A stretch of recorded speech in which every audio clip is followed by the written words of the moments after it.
Now, throughout the great debt debate, one GOP senator has been particularly outspoken about making the most of the situation, arguing that we should restructure our federal finances, balance the budget, and reduce the deficit by making massive spending cuts and limiting big government, all before touching the debt ceiling.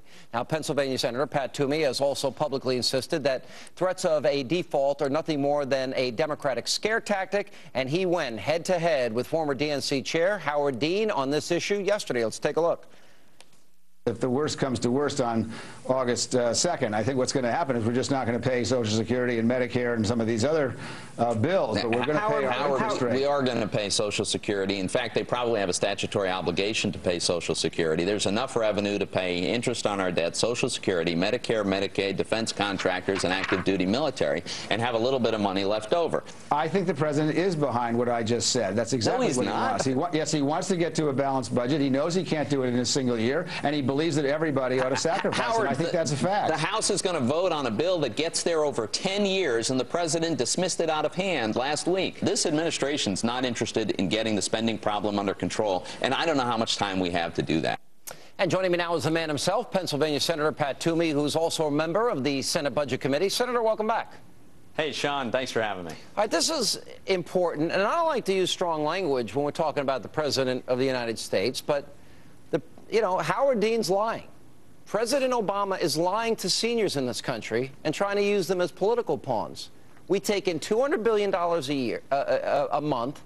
August, that means we can pay for all the things you said, Medicare, Medicaid, right, Social Security, the military, and the interest on the debt. Is that all correct? Right. That's a fact. We can pay those things, and I'm quite sure if we don't raise the debt limit by August 2nd, that we would pay those things. And so it's been very irresponsible of the administration to imply and threaten that we're going to default on our debt, that seniors are not going to get their checks. It's a scare tactic meant to intimidate Republicans into giving them the debt limit increase with no spending cuts and no changes to this broken process we have. Yeah, we shouldn't fall for it. And this is frustrating to me because I think we'd have to expect the President of the United States to tell the American people the truth. And what he's saying is just factually untrue.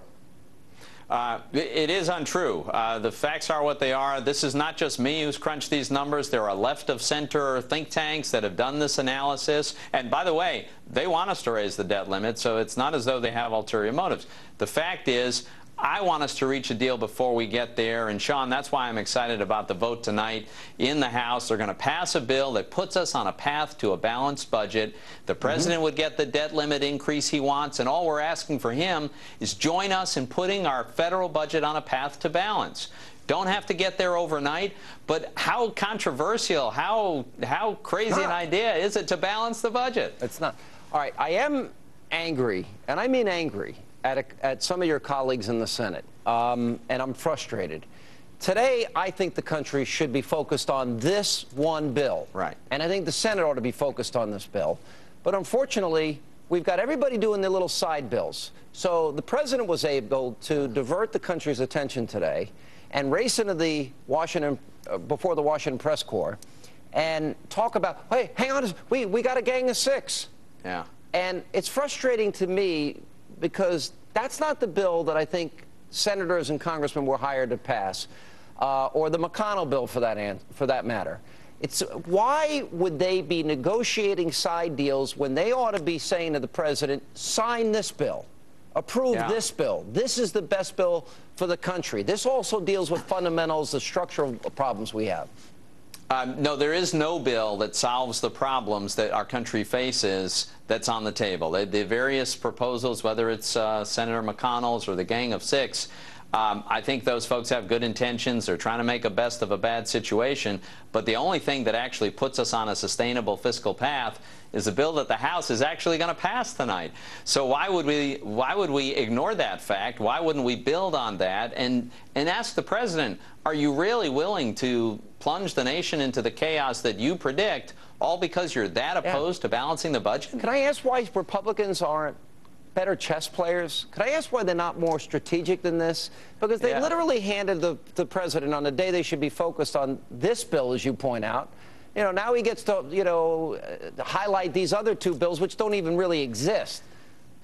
Yeah, well, and Sean, actually, this has been a problem for some time now. For some time, we sort of acquiesced to this series of closed-door, backroom negotiations with the president and various leaders in Congress in the good faith hope that the president and the administration actually wanted to cut spending.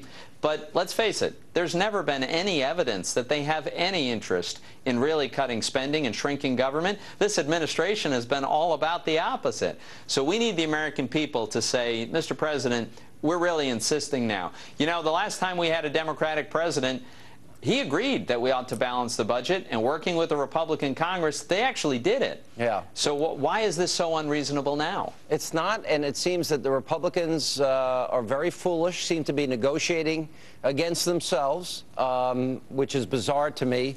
And, you know, more importantly, the president, he had a vote on his budget. His budget was what, $46 trillion? Dollars, and it didn't pass. Not one Democrat supported it. All right, I guess where do we go from here? This bill's going to go to the Senate. What do you predict is going to happen there? Are there any Democrats that will support this? Will all the Republicans stay on board? And if not, shouldn't the president get the blame? Well, I think this is going to pass the House with some Democratic votes. Maybe not a lot, but I think there'll be some. It'll be a bipartisan vote to raise the debt limit, provided we go on a path to balance the budget. I think we'll have, if not every last Republican senator, we'll have the vast majority. And then we've got to turn and ask the Democrats and the president, why are you so opposed to a balanced budget? We're not suggesting that we achieve it overnight, but even over the course of several years, you can't work with us on that.